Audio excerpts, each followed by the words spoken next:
안녕하세요. 회생파산TV 김영룡 법무사입니다. 네, 구독자 여러분 질문을 드릴게요. 부동산을 뭐 50개, 100채를 갖고 있다. 그럼 부자일까요? 완전 부자요. 당연히 부자겠죠. 당연히 그렇게 생각을 해야 되는데 저는 요즘 생각이 조금 달라지고 있어요. 부동산을 수십 채, 심지어 100채 이상 갖고 계신 분들이 저희 사무실에 상담을 오십니다. 그것도 전국에서 골고루 오세요. 지방에 사시는 분들도 저한테 상담을 받아야겠다고 굳이 안 와도 된다고 하는데 올라오시는 분들까지 계세요.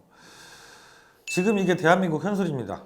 부동산을 수십 채, 100채 이상 갖고 있는데도 개인 파산을 해야 되는 상황으로 내몰리고 있는 분들이 계세요.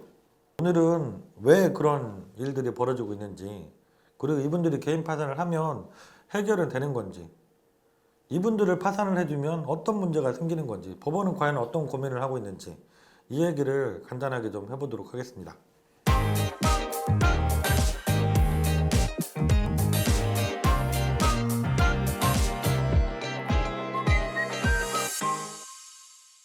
먼저 최근에 이렇게 뭐 부동산 수십 채를 갖고 계신데도 당연히 부자일 것 같은데 파산 신청을 하겠다고 찾아오시는 분들 왜 생기고 있을까요?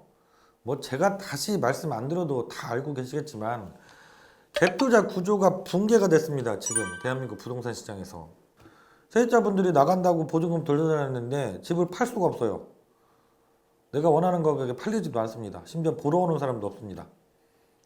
그리고 세입자를 새로 구하려고 해도 종전 세입자 보증금에 맞춰서는 내놓으면 나가질 않아요. 그러면 몇 천만 원씩 깎아서라도 내보내야 되는데 그럴 돈이 없습니다. 이제 이 집주인이. 그래서 부동산을 수십 채, 100채를 갖고 있는데도 해결을 못 하시고 내 사자를 다 털어 넣었는데도 해결이 안 되니까 개인 파산을 할 수 없냐고 찾아오시는 분들이 생깁니다. 그럼 두 번째로 이런 분들이 개인 파산 신청이 될까요? 원칙을 말씀드리면 이론적으로 당연히 가능합니다. 개인 파산이라는 것은 내가 재산이 많다고 신청할 수 없는 게 아니잖아요. 재산은 있지만 그 재산을 다 처분해도 빚을 갚을 수 없다면 개인 파산 신청이 돼요. 재산보다 빚이 많으면 누구나 신청은 가능하다는 거죠. 그래서 부동산을 수십 채 갖고 있는 분도 빚이 더 많다면 가능한데 요즘은 그게 되는 상황이 돼버린 거예요. 보증금보다 집가격이 떨어지면 당연히 빚이 더 많은 상황이 된 거죠. 그래서 파산이 되는 거죠.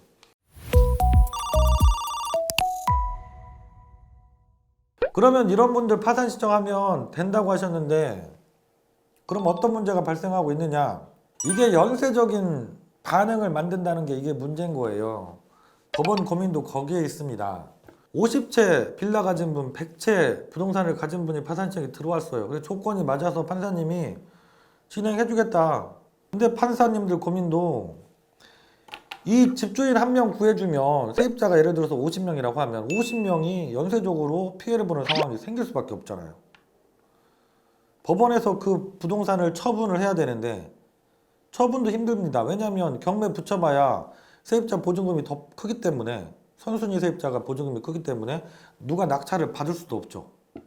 그럼 세입자는 거기 평생 눌러 살아야 되느냐? 그럴 수 있으면 좋겠지만 내가 직장을 뭐 옮겼다던가 이런 문제로 이사를 가야 되는 사정이 꼭 생기는 분들도 있잖아요. 그 집에 계속 살 수 없는 사정인 분들. 그러니까 세입자 문제, 이게 법원에서 고민을 하게 되는 문제예요. 연쇄적으로 반응을 생기게 되는. 한 명 구해주려고 했다가 수십 명이 피해를 보여야 되는 상황. 그러니까 법원도 고민이 많습니다. 근데 고민이 더 깊어지는 이유는 이 부동산을 법원이 원래 파산 절차는 부동산이 있는 사람이 파산 신청이 들어오면 법원에서 그 부동산을 경매를 하든 이미 매각을 하든 처분을 하고 나서 정리를 해줘야 되는데 이게 처분이 안 된다는 문제가 있는 거예요. 그러니까 처분을 하려고 애를 쓰고 뭐 1년, 1년 반을 지냈는데도 처분이 안 되면 결국은 환가 포기. 법원도 이거는 정리를 못 한다.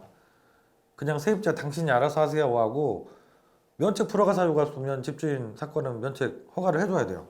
그러니까 문제가 해결되지 않았는데 집주인만 면책받는 이런 희한한 경우까지 생기게 되는 거죠. 여기에 법원에 고민이 있어요. 그래서 최근에 법원에서 판사님들 회의에서 이런 얘기도 나왔다고 그래요. 세입자들을 조금이라도 보호하는 차원에서 이런 사건이 들어왔을 때 법원 직권으로 세입자한테 근저당 손정 등기를 해주던가 하자. 그러면 법원에서 환가 포기로 해서 그냥 면책이 나더라도 세입자가 별도로 바로 경매를 넣을 수 있도록이라도 기회를 줄 수 있지 않느냐 이런 논의들도 있다고 해요. 그만큼 법원도 고민이 많습니다.